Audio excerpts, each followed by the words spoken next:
over 700 years before the birth of Christ, the old gods gave birth to two brothers, Romulus and Remus. So the legend goes, just as quickly as they were born, they were abandoned and left to fend for themselves on the banks of the river Tiber in Italy.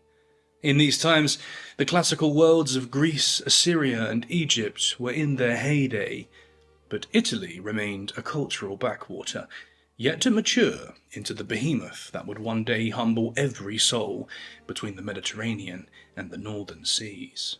And so, without the benefit of civilization to nurture their growth, the abandoned twins turned instead to the wilderness for their survival.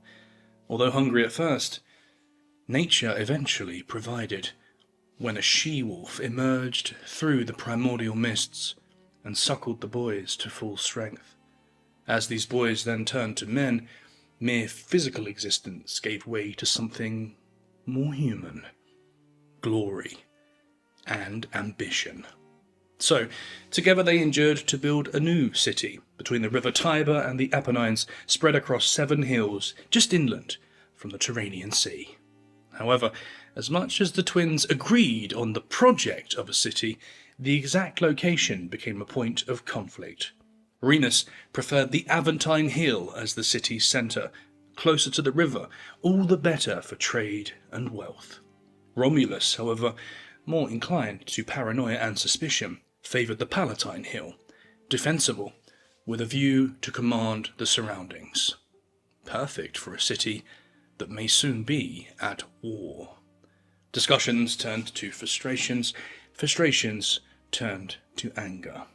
These two twins, born of Mars and raised on wolf's milk, had no chance of ending things peacefully between themselves.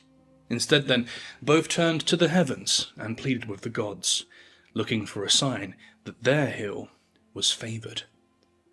Remus got his answer first, when 6 birds flew over the Aventine. Good news. But when he went to tell his brother, Romulus declared that he'd seen 12 vultures. Clearly, the gods were on his side. Besides, Romulus had already started building a defensive wall on the Palatine Hill. This was to be the heart of their new city. Remus, outraged by his brother's arrogance, leapt over the walls, showing them to be worthless. But as he landed on the other side, Romulus also lost his temper and struck Remus down. Romulus had slain his twin brother, and in this act of fratricide, the dispute was over. But the issue of where the city should be, at least, was settled. Borders had been drawn in blood, and it finally had a fitting name: Rome, in honour of its founder and first king, Romulus. Not only that, but by killing Remus, the first invader to ever leap over Rome's walls had been vanquished, and the walls themselves would become the Pomerium, a sacred barrier between Rome and everything else outside. Good news, as all this might have been for King Romulus, Rome herself was left with a grim foreshadowing of horrors yet to come. A city where brother turns against brother, and where political ambition could see neighbours spill blood in the struggle for dominance. Short term, however, all would be well for the young city. The throne was stable, and as the decades gave way to centuries, Romulus gave way to his heirs, and politics, for a time, didn't necessarily come with bloody hands. But 250 years after Romulus had founded Rome, fate would once again come knocking and remind the city of her destiny for bloodshed and civil strife. Sometime around 510 BC, the 7th king of Rome, Tarquin the Proud, was approached by a sibyl, a kind of oracle, who lived far beyond the usual lifespan of mortals, and had the power to see events that had not yet come to pass.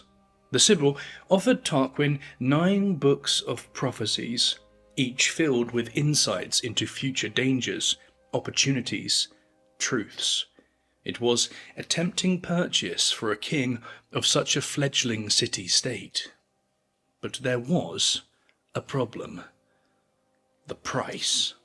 Tarquin tried to negotiate, but rather than be haggled with, the Sibyl left and burned 3 of the 9 books. The next day she returned, this time with only 6 books, but demanded the same price again. Tarquin, again, tried to haggle, and 3 more books were burned. Priceless knowledge, reduced to ash and blown to the wind. On the 3rd day, and by now with only 3 remaining books, Tarquin folded and purchased the texts. Anything to secure his rule and have mastery over not only the present, but the future. Upon actually consulting the prophecies, however, Tarquin's curiosity turned to horror, and in a state of terror, he had these texts locked away in a stone chest deep inside the Temple of Jupiter, one of the world's first official state secrets, a classified document over 2,500 years old. Whatever was in the prophecies themselves were simply too terrifying to bear, and what's more, they weren't actually worth the price. Within a year of paying for them, Tarquin the Proud was suddenly and violently removed from power in 509 BC, not by a rival king, but instead by the people. One man in particular was instrumental in Tarquin's downfall, a consul named Lucius Junius Brutus. Not the last time in our story that this name will take centre stage.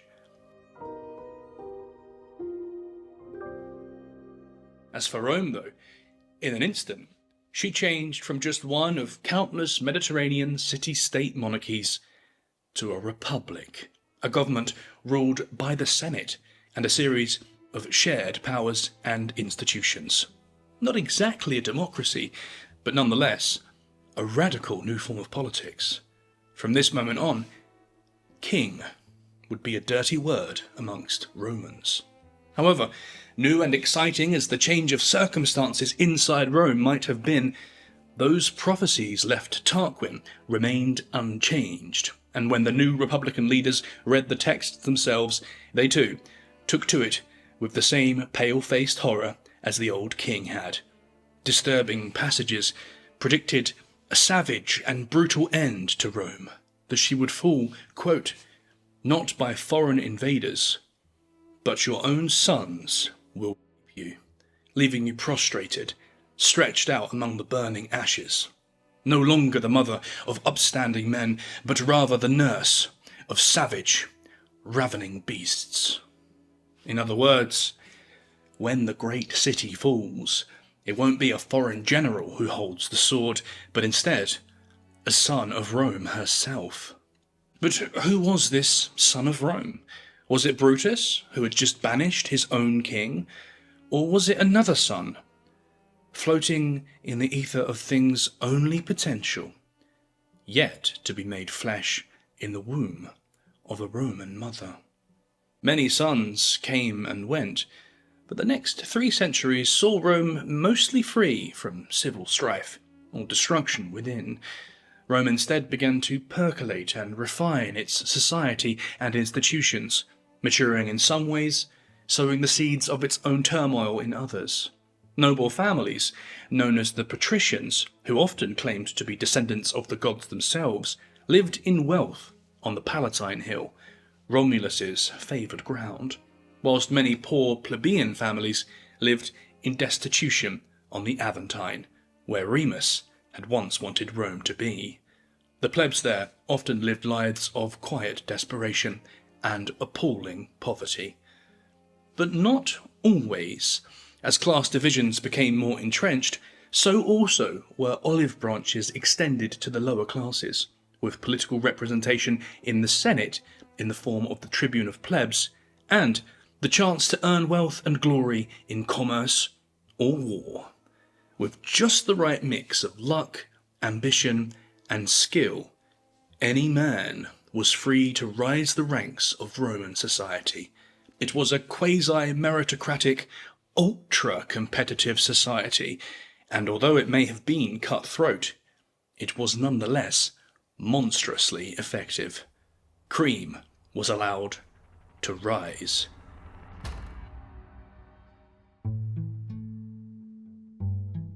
Consequently, by the 1st century BC, the Roman Republic had swallowed most of the Mediterranean, stretching from Iberia in the west, Asia Minor in the east, and Carthage in the south.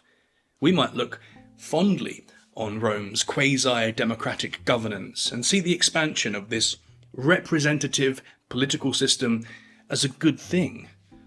To her new provinces, however, she was anything but. Wherever Rome conquered, she then began to squeeze.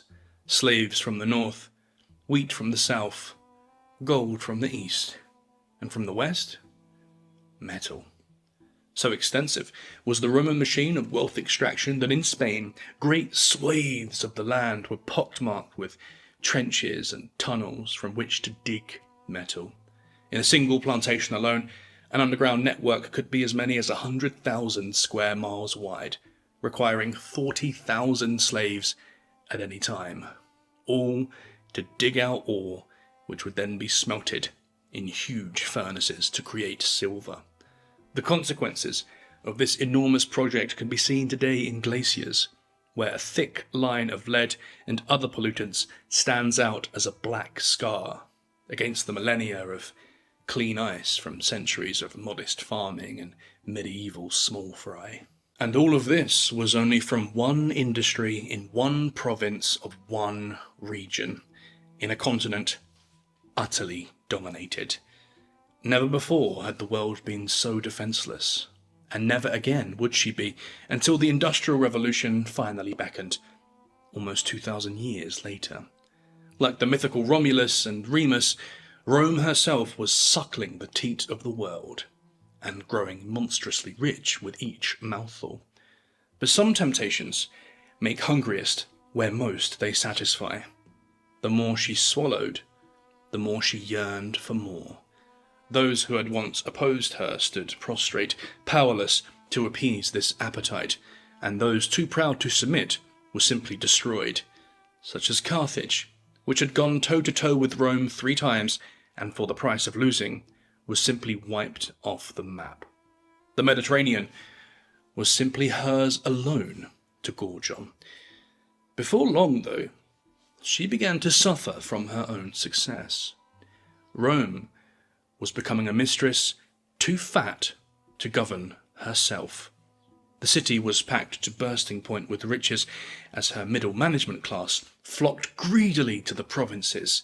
There they extracted taxes, administered resources, took bribes and packed treasures all the way back to the capital. For those fortunate enough to actually get a posting abroad, it was a chance to build a fearsome reputation, but, more importantly, it was a license to print money.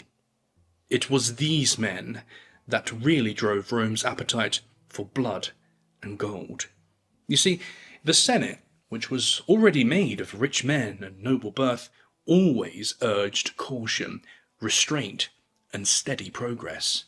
But the hungry men of Rome, ex-consuls and praetors, had reputations and fortunes yet to be made. The Senate was pushing for stability and control, but the generals and governors were pushing for opportunity and freedom. To satisfy their appetites, the Senate would send these pillagers abroad to make their name, and whilst home and hearth knew peace, the provinces knew only war. All the while, the coffers grew and grew. In the Forum, marble gleamed where once there'd been mud. And in the provinces, the smoke of furnaces turned skies once blue into an inky black. As a result of all this ruthless progress and expansion, even the most peace-loving senators found arguing with the new paradigm difficult. It's hard to speak your mind with a mouth full of gold. Nonetheless, though, to those who actually looked hard enough, it was obvious that the balance of Rome's political institutions had changed. The Senate was no longer gifting ambitious generals and governors with provinces, but instead, these provincial warlords were bribing the Senate with unimaginable riches. One couldn't help but wonder, who was really in charge? Was it the ghost of Romulus? Or was it instead Remus? The patricians? Or the plebs? The Senate? Or the generals?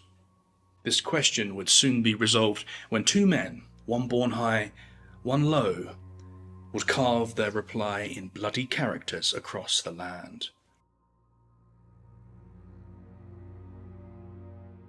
The first of these men was Marius. Marius was lowborn, the son of a nobody, but a brilliant military mind, and through campaign and conquest, he'd risen to the heights of Roman society. But by now, he's around 60 years old, the old wolf of Rome, brought high through pure merit. The second was Sulla, younger than Marius, but born of noble blood, and thus injected into the circles of power almost by default. However, a name was not everything in Rome. For most of his life, Sulla was more or less a pauper with a fancy title, but through mad luck, tactical womanizing, and a little elbow grease, he'd finally found a station befitting his name. One was born low and raised high, the other born high and dropped low before clawing back to the top. A pleb of the Aventine and a pedigree of Rome, made good on his title. Although they were on different sides of the political divide, there was no direct reason the two men should quarrel, until, predictably, a disagreement emerged about who should be given the privilege of going east, to squash a rival king and squeeze his lands dry, hoovering up old treasures and laying down new taxes. Two wolves were circling the same kill.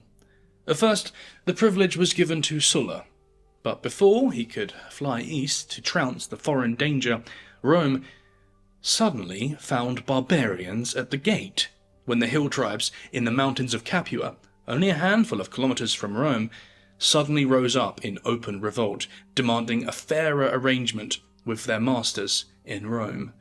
As supreme commander, Sulla was sent to squash the rebellion, and with Sulla busy, Marius saw a chance. Through backroom deals, senatorial whispers, and naked ambition, the command for the Eastern campaign was suddenly handed to Marius instead. So the argument went, let the mighty Sulla guard the homelands, and the upstart Marius crush the foreign king in the east. When Sulla got word of this, he was utterly enraged. He had never been good at controlling his temper. But he would shock all, because in a moment of seething fury, a thought occurred to him that had never once crossed the mind of a Roman general, even a high-born pedigree of the Senate, such as himself. He pondered the following. Here he was in Italy with his legions, and there was Rome and the Senate with nothing but the Pomerium for protection, the ancient wall over which Remus was slain. No army, though. Why not simply march into the capital and take power himself? What was to stop him? And so he did. Almost just as the prophecies had foretold, the city had fallen to one of her own sons. Marius, the grisly old general, was in Italy, but a commander without an army is just a man. And, as such, he was swiftly driven from Rome and forced to hide out in Africa. After taking power in Rome, Sulla then took back command of the campaign east, and in a flash, off east he went. Marius saw opportunity for a second time, and marched back to Rome. Sulla was, of course, busy in Asia Minor, putting the rebel king back in his box. This left Marius in full control of the city, and gave him full license to rule as a tyrant. Just weeks after taking power of the capital, however, Marius dropped dead whilst tying his sandals, probably of a heart attack. Not terribly surprising. By this point, the old bruiser was 70 years old. Meanwhile, the younger Sulla, at 50 years of age, had more or less finished his business in the east. In classic Roman fashion, he'd made short work of it, and was returning back to Rome a triumphant warlord. A string of future stars joined him too: Crassus, Pompey, Lepidus, young men throwing in their lot with Sulla for a chance at power and influence. Upon return, he crushed what was left of Marius's supporters with punishing ease. The decisive battle came at the Colline Gate, right outside the city walls. Sulla's forces fought like demons, and the Marian army broke and fled. After the battle, Sulla didn't merely accept victory, he savoured it. Thousands of prisoners were herded into the Field of Mars, stripped of their citizenship, and executed without trial. The extremely young and the very elderly were slaughtered alongside fighting-age men. The message was clear. Rome had washed herself in Roman blood and had emerged anew, with one man in command. Sulla had actually done it. Now the city was his to rule, without having to endure the chorus of old senators forever wringing their hands like anxious housewives. The dead Marius, if you'll remember, had represented the common people, and as such, he was arguing for a more open society in which merit alone could inject even the lowest born to the heights of power. This was Rome's reform faction. But it was Sulla who represented the patricians, Rome's aristocracy, that had ultimately won. Predictably, therefore, Sulla began to tighten the requirements needed to become a senator or a quaestor, and he abolished the position of tribune of the plebs entirely, removing the voice of the common people from the Senate altogether. The old families ruled Rome for a reason, so it was argued. If the gods had wanted a man to rule, they wouldn't have birthed him to a poor nobody, surely. In their infinite wisdom and power, they would have ensured he was born to a rich, noble family instead. Sulla's new policies and old thoughts represented Rome's conservative faction. This was not to last, though. Eventually, Sulla would more or less cut the Senate out of politics altogether. The conservative became a tyrant. The Republic looked dead. A king had returned. But unchecked power is a poisoned chalice. At the very moment of their triumph, every dictator to have ever walked the earth learns the same painful lesson. The more power you have, the bigger the target on your back. And so tyrants find ways of simultaneously reassuring themselves as they fuel their own paranoia. Purges, secret police, summary executions, torture. Sulla was no exception to this curse, but as a man who'd once been an amateur actor, his paranoid bloodshed took a slightly more theatrical flavour. Prescriptions were issued, essentially a kind of death lottery. Names were put on a list and then published in the Roman Forum. Anyone on that list immediately lost their status as a Roman citizen and was no longer under the protection of Roman law. To top it off, if you felt like killing a listed man, you'd get a reward. All you'd need to do is present the head to Sulla. Murder was made legal. For Sulla, the prescriptions did two things. Firstly, it made him monstrously rich, and secondly, it allowed him to purge all of his political rivals without going through the effort of actually finding them. Just post the list and let the mob do the rest. And Sulla was prodigious with his kill list. Perhaps as many as 30,000 of Rome's richest and most influential families were targeted, some simply for being rich. A shotgun strategy was applied. Threats, both real and perceived, were treated the same way. Stick 'em on the list. This would later become known as Sulla's Reign of Terror and would dominate Roman memory for a century, as people recounted stories of family members dragged out of their houses and slain by strangers, hungry for nothing more than a bounty. Blood, quite literally, flowed down the streets. But it wasn't just the famous bigwigs and ultra-powerful who were targeted either. And so it was that in the year 82 BC, while Rome burned in the fire of tyranny and choked on the blood of its innocent, one fated name would be casually added to Sulla's list.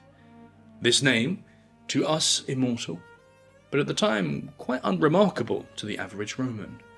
The name of a 19-year-old boy from a noble but poor patrician family, said to be a descendant of Venus, the goddess of love. It's a name that would ultimately go on to fulfill the Sibylline prophecies. The son of Rome, born of noble blood, penniless, unremarkable. For now, wedged on the kill list between monikers both big and small, the letters could be made out as clear as day. Gaius, Julius.